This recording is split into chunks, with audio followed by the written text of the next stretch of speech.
The elves are often portrayed as unified and serene, a race above the petty squabbles of men. But even among these immortal beings, ancient grudges festered. At the heart of this lies a question that has puzzled many. Why did Thranduil, the enigmatic Elvenking of Mirkwood, hold such deep bitterness toward Galadriel and Elrond? This isn't a simple story of jealousy or pride, but it's a tale of mistrust, shaped by betrayal, sorrow, and the unhealed wounds. To understand why and if Thranduil truly despised two of the most revered figures in Middle-earth, we must unravel the layers of his history, starting with his early life. Thranduil's early life was steeped in the aftermath of Middle-earth's greatest tragedies.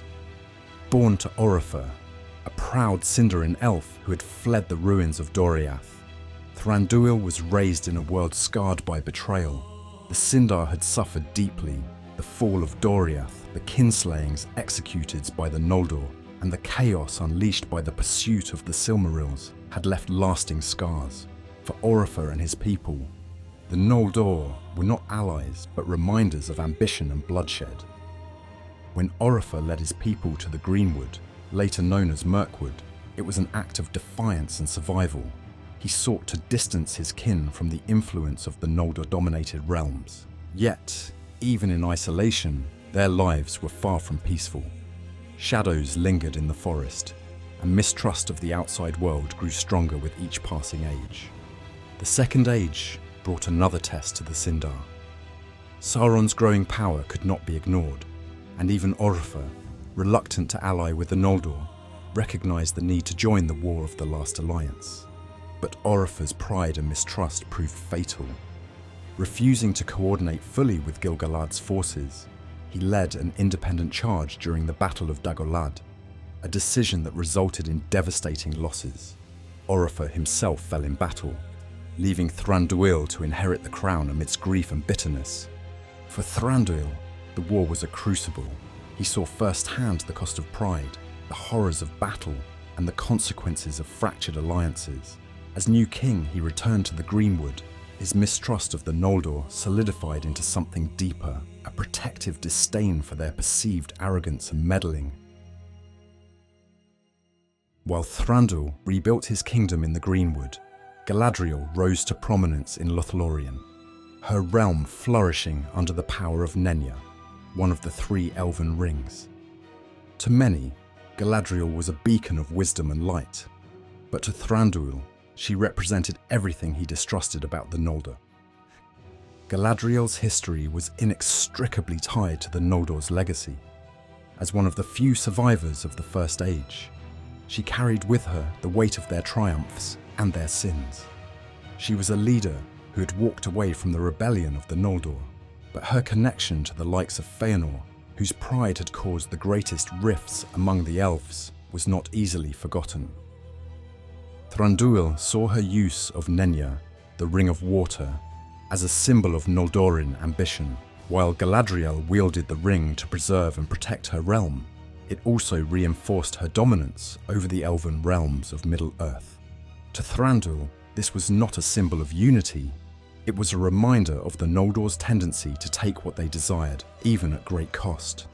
Galadriel's efforts to unify the free peoples of Middle-earth often clashed with Thranduil's isolationist policies. He saw her as someone willing to gamble with the fate of the world, forging alliances and wielding power in ways that he believed could bring more harm than good. To him, her realm in Lothlorien, preserved by the power of Nenya, was a luxury his people could never afford. Mirkwood, by contrast, was a kingdom constantly under siege by the growing darkness of Dol Guldur. Thranduil viewed Galadriel's light as both awe-inspiring and dangerous, notes Tolkien scholar Michael Martinez. It represented a form of control and influence that he wanted no part of. While Galadriel embodied the might and ambition of the Noldor, Elrond was a living reminder of their enduring influence in Middle-earth. As the Lord of Rivendell, he was a key figure in the resistance against Sauron, yet to Thranduil, he represented a continuation of the legacy that had cost his people dearly. Elrond's lineage, was impressive but controversial.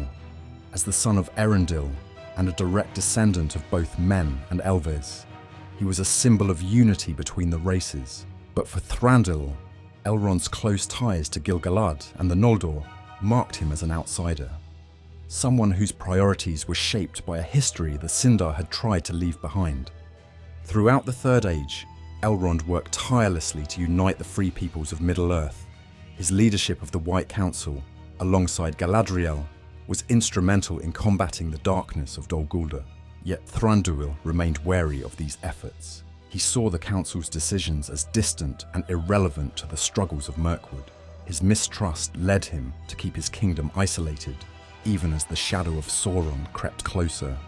Before we continue the full extent of Thranduil's mistrust, if you're as fascinated by Tolkien's world as I am, consider hitting the like and subscribe button. It's the best way to support the channel and help keep these stories alive. Now, let's continue. Thranduil's mistrust of Galadriel and Elrond was not just rooted in history, it was compounded by the mounting darkness in his own kingdom. As Dol Guldur rose in the south of Mirkwood, spreading its shadow over the once great Greenwood, Thranduil found himself battling not only the encroaching evil, but also the isolation he had chosen for his people. The fortress of Dol Guldur became the seat of Sauron's power as he re-emerged in the Third Age, disguised as the Necromancer. This brought an overwhelming tide of orcs, spiders, and dark magic into Mirkwood, threatening Thranduil's realm. Yet, despite the growing danger, Thranduil was slow to seek aid. His distrust of the Noldor, especially Galadriel and Elrond, kept him from fully aligning with their efforts to combat this shadow. Galadriel and Elrond, both leaders of the White Council, were instrumental in organising the assault on Dol Guldur. However, Thranduil's absence from these councils was telling. While they worked to expel Sauron from Mirkwood, Thranduil focused solely on defending his borders. To him, the threat of Dol Guldur was a battle for Mirkwood to fight alone, a stark contrast to the united front Galadriel and Elrond sought to build. Thranduil's isolationism clashed directly with Galadriel's philosophy of unity. Where she saw strength in alliances, he saw potential betrayal. Where she believed in using the power of the Elven Rings to preserve and protect, he saw meddling and hubris. To Thranduil, every alliance carried the risk of repeating the mistakes of the past. The same mistakes that had led to Oropher's death and the near destruction of the Sindar. Elrond too represented an approach that Thranduil distrusted. As a half-elven lord who had embraced both his human and elven heritage, Elrond symbolized unity across races. But to Thranduil, this was a dilution of identity rather than a strength. He viewed Rivendell's open doors as a vulnerability, one that could bring more trouble than aid. The mistrust between Thranduil and the other elven leaders came to a head during the events surrounding the Battle of Five Armies. What should have been a moment of unity against a common enemy instead highlighted the divisions among Middle-earth's free peoples. After Smaug's death, Thranduil marched to the Lonely Mountain, seeking compensation for the destruction the dragon had caused to his kingdom. While his claim was not unjust, his approach sparked tension. He allied with Bard of Dale, but his actions were viewed by others as self-serving, focusing on treasure rather than the larger threat posed by Sauron's growing power. Galadriel and Elrond, though absent from this conflict, likely observed it with concern.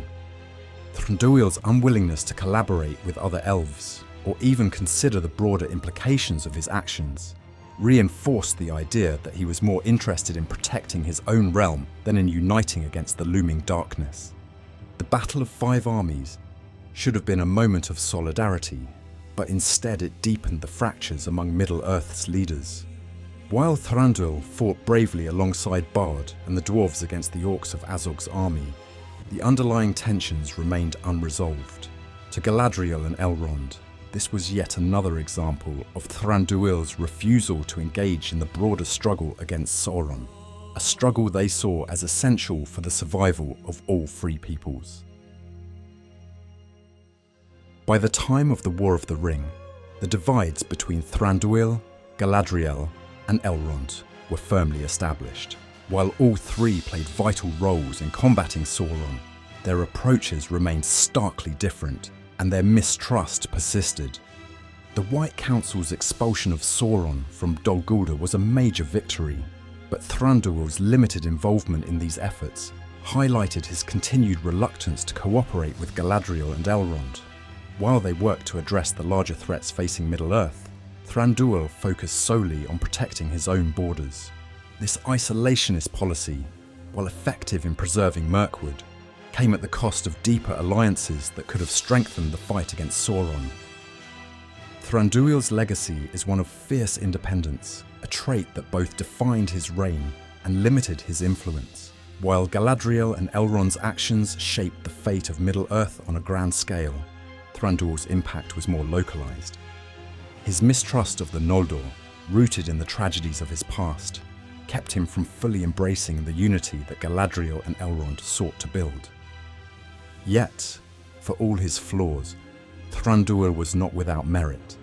He was a steadfast protector of his people, a king who prioritized their survival above all else.